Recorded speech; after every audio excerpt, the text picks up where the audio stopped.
आधुनिक विश्व के इतिहास के अंतर्गत आज हम द्वितीय विश्व युद्ध के कारण एवं प्रभाव के बारे में पढ़ेंगे।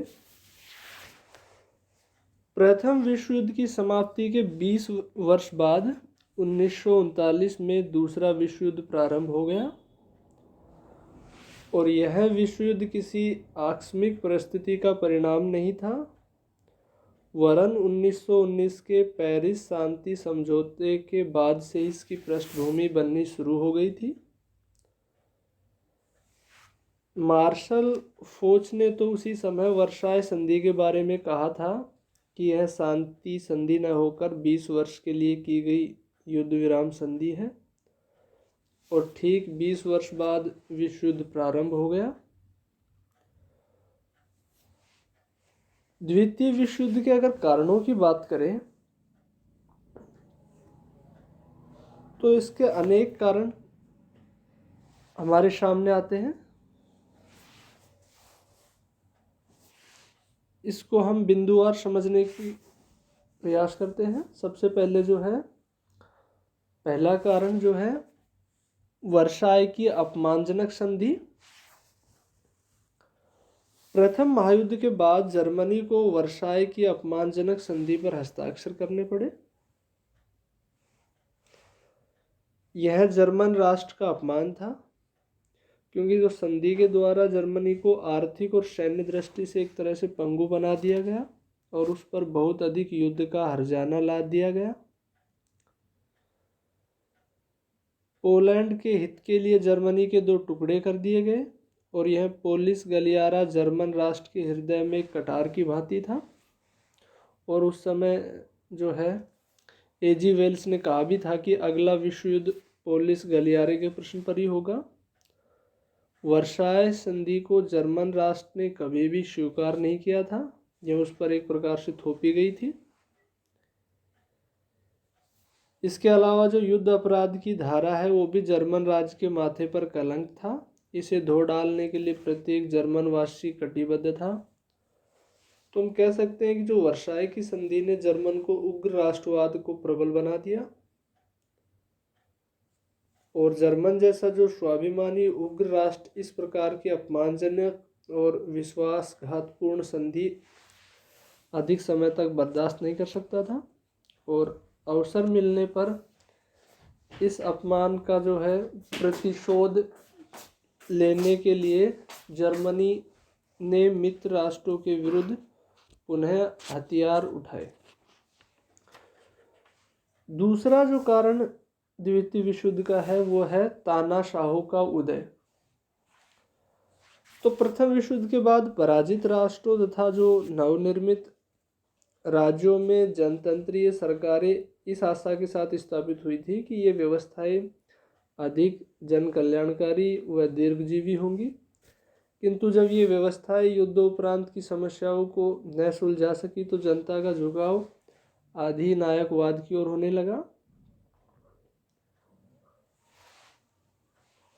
जर्मनी में जो है वाइमर गणतंत्र वर्साय संधि पर हस्ताक्षर करने के कारण भी बदनाम हो चुका था, और इन सब परिस्थितियों ने तानाशाहों के उदय का मार्ग प्रशस्त कर दिया। 1933 में हिटलर तानाशाह बन बैठा। शक्ति के जो है हाथ में आते ही उसने जर्मन राष्ट्र की आकांक्षा के अनुरूप वर्साय संधि की धज्जियां उड़ानी शुरू कर दी।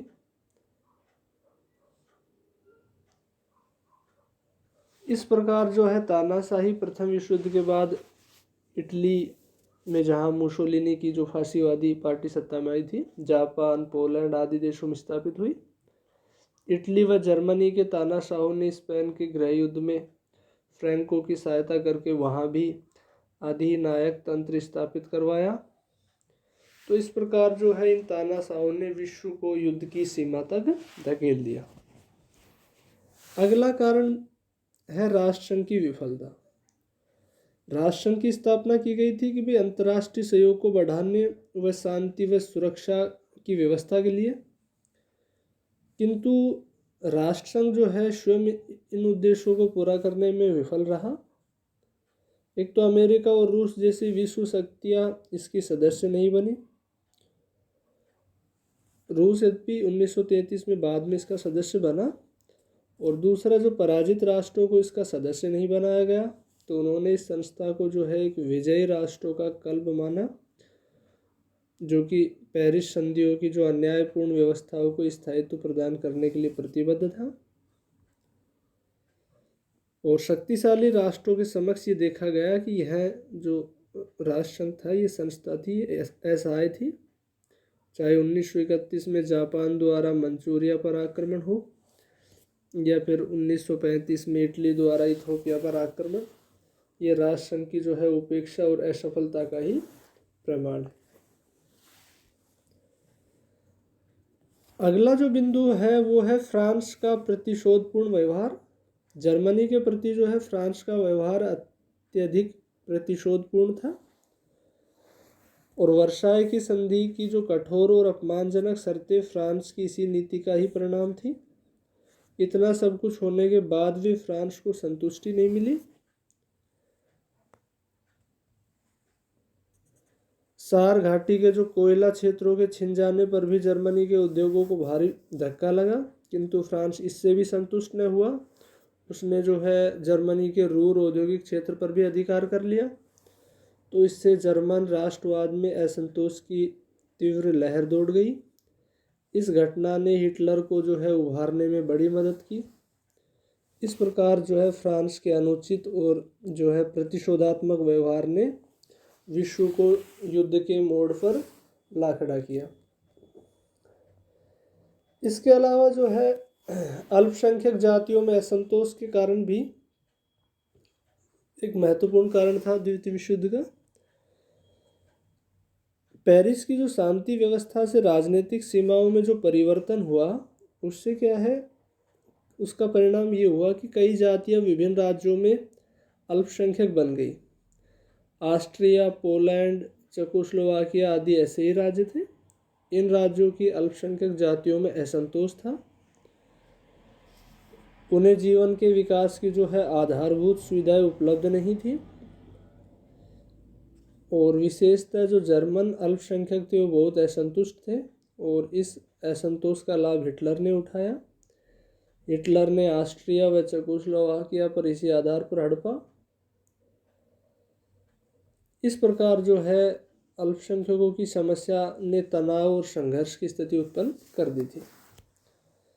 इसके अलावा अनियंत्रित शस्त्र होड़ जो है, वर्साय की संधि द्वारा जर्मनी को पूर्णतः शक्तिहीन करने के लिए निशस्त्रीकरण की योजना प्रस्तुत की गई, और मित्र राष्ट्रों ने स्वयं के निशस्त्रीकरण का आश्वासन दिया था, किंतु इस आश्वासन को पूरा नहीं करने पर विभिन्न राष्ट्रों में जो है परस्पर भय व संदेह की सृष्टि हुई। वाशिंगटन सम्मेलन में नौसैनिक शक्ति को सीमित करने के संबंध में बहुत कम सफलता मिली। जापान ने समानता के सिद्धांत पर अमेरिका व ब्रिटेन के बराबर नौसैनिक क्षमता बढ़ा देने की मांग की। जनेवा निशस्त्रीकरण सम्मेलन में फ्रांस व जर्मनी के मतभेदों के कारण कोई बड़ा निर्णय नहीं हो सका, और जर्मनी ने जो है सम्मेलन से पृथक होने की घोषणा कर दी।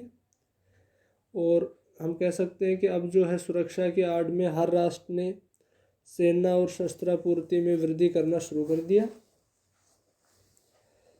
सैन्य शक्ति के विस्तार के क्रम में जो है विश्व उसी अंतर्राष्ट्रीय अराजकता के दौर में पहुंच गया जिसमें प्रथम विश्व युद्ध से पूर्व था।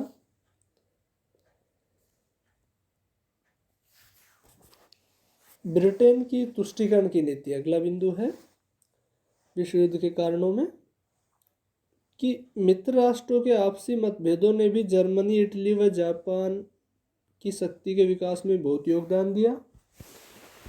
वर्साय की संधियों की व्यवस्था को बनाए रखने का जो भार है वो मूलतः फ्रांस व ब्रिटेन पर ही था, और जर्मनी, इटली व जापान के प्रति किस प्रकार की नीति अपनाई जाए इस पर दोनों राष्ट्रों में मतभेद थे।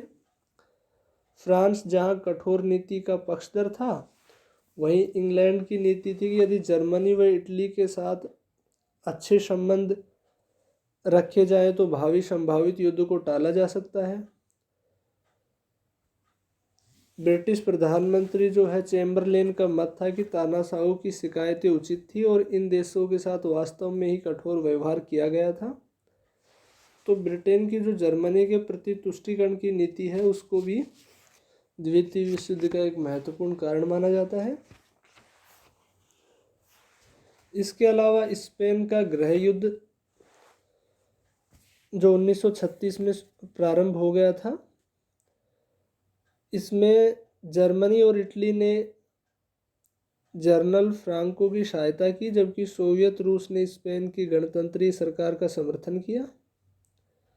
फ्रांस और इंग्लैंड ने स्पेन की जो गणतंत्रीय सरकार का कोई उल्लेखनीय सहायता नहीं दी और इस प्रकार जो है 1939 में जनरल फ्रांको ने इटली व जर्मनी के सक्रिय सहयोग से स्पेन में गणतंत्र को समाप्त करके वहाँ अधिनायक तंत्र की स्थापना की।